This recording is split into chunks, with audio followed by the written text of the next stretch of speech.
Hey guys, welcome back to my YouTube channel. I've literally been trying to film this intro in... Do you see why I'm struggling today? Today I'm gonna make a video talking about 5 signs that God is telling you not to date someone. Interesting, right? Yes, I know. I did get this video idea from Paul and Morgan here on YouTube. I'll leave their video linked down below and check it out once you're done watching this video. Okay, so let's just jump right into it. The first sign that God is telling you not to date someone is if they're not saved. A lot of us have done it, me included. We see a guy, he's cute. If you're a guy, a girl, she's cute. And you're like, you know what? It's okay that you're not fully devoted to the Lord. Maybe after a couple months of you seeing my walk with God, it's gonna work. You're gonna fall in love. You're gonna like the walk that I'm in and you're gonna wanna join. Sadly, that's not realistic and it doesn't happen as often as people think it does. It actually ends up in 2 ways. You end up compromising or you end up compromising. Once you start compromising, you have the Holy Spirit within you, so you feel conviction when you're with them. You feel this feeling of, I know I'm not meant to be with you long term. This is not coming from God. This is not blessed by Him. It's a huge sign that you should not be dating this person.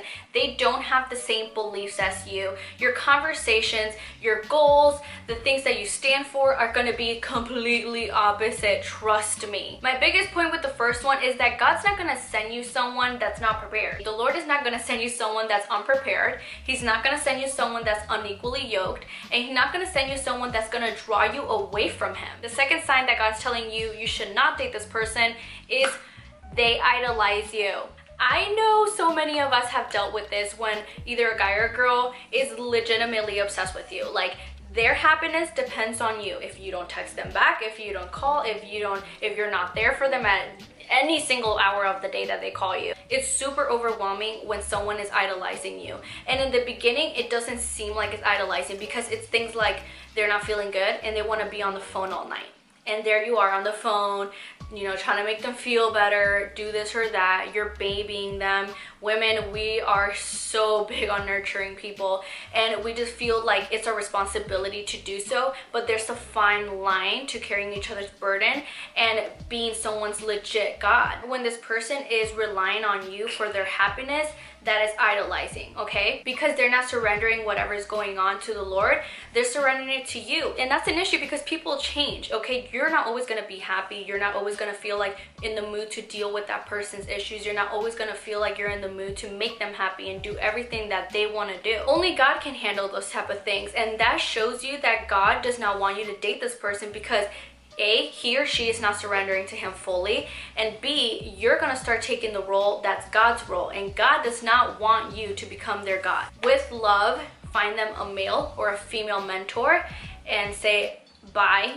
Okay, like, I know it sounds a little bit harsh, but it's like, trust me, in the long run and even in the short run, you'll realize that it's very overwhelming because we're not meant to be idolized. It's not easy for someone to feel like that much responsibility, and that's a huge sign that God's still working in them, and that's okay. Like, you know what I'm saying? But don't take God's role in that. It's a really hard situation, I understand. I've been there, but trust me, surrender them to the Lord. Number 3, I like this one because it's just, I was the stubborn one growing up, so this third one is one that a lot of us know but we're not paying attention to. Number 3 is that people are legitimately telling you to stop dating this person. God uses those around us who love us and care for us to really ground us again, right? And direct us back to Him.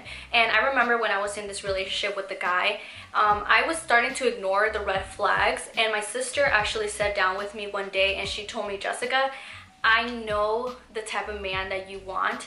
I know the type of man that will help you and encourage you, and the guy that you're talking with is not. He's pulling you away from God. He's distracting you, and it's not, I don't see this going anywhere. And the Lord really does help talk through other people to you to put things into perspective, because when feelings have been involved, you want to overlook the red flags. You want to overlook the fact that they're not for you, and you keep pushing, you keep trying to make it work. Luckily, the Lord can use other people to sit down with us and tell us, I know what you stand for and this isn't it. You know, you have a higher calling than this. You are literally being held back. People that will encourage you and love you and pour into you again and remind you of your worth. And number 4, the same way that God can use the people around you to warn you and tell you not to get into this relationship, He can use the woman or the guy that you're trying to get in the relationship with to tell you that themselves. I'm talking about those scenarios where you get to know them a little bit more and you want things to move forward and they're just like,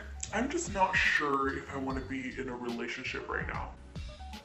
I just need to take it slow. I'm talking about months pass and weeks, and you're giving them their place in your life and they're not giving you your place in their life. They're not being intentional in their pursuit. They don't even want to pursue you. So stop trying to get them to like you. Stop allowing yourself to get dragged for months with waiting for them to finally be ready. And if they say something like, God's working on me, or I got things to do, like, let that man go. If you are thirsty to have this person like you, this means you're not ready to be in a relationship, because you should not be treating yourself with that type of value. You are way more valuable than that. You are way more worthy than that, and you deserve so much more than that. And number 5 is that nothing is going right. Basically, the relationship feels so forced. You're constantly telling them why you're important, why you're valuable, why they shouldn't be talking to girls, why they shouldn't be going to clubs, why they shouldn't be doing this, why they shouldn't be doing that. You're trying to mold this person into what you would hope for them to be. They keep proving themselves unfaithful. They keep showing that they have no self-control. They contradict what they believe. Ring, ring, ring for somebody. When the Lord brings me my husband, I'm not gonna have to fight for him to know my worth. I'm not gonna have to fight for him to respect me and give me my place in his life. I feel like those things are a given. And when you're struggling in a relationship and you feel mistreated, you feel disrespected all the time, that's not from the Lord. And that's a huge sign that you need to get out of that relationship or whatever it is. Check in with the Lord. He will tell you your worth. He will show you your worth again, and you won't have to settle with somebody like that. If you watched the entire video, thank you so much. And you might as well subscribe and turn on your post notification bell so you can be notified when I post a new video. If you like this sort of video, just know that I have a lot more on my channel, and I'll have some linked down below on the description box. Saying description box took me like 10,000 tries, I swear. Love you guys, and I'll see you in my next video. I'm no longer a slave to fear, but I am a child.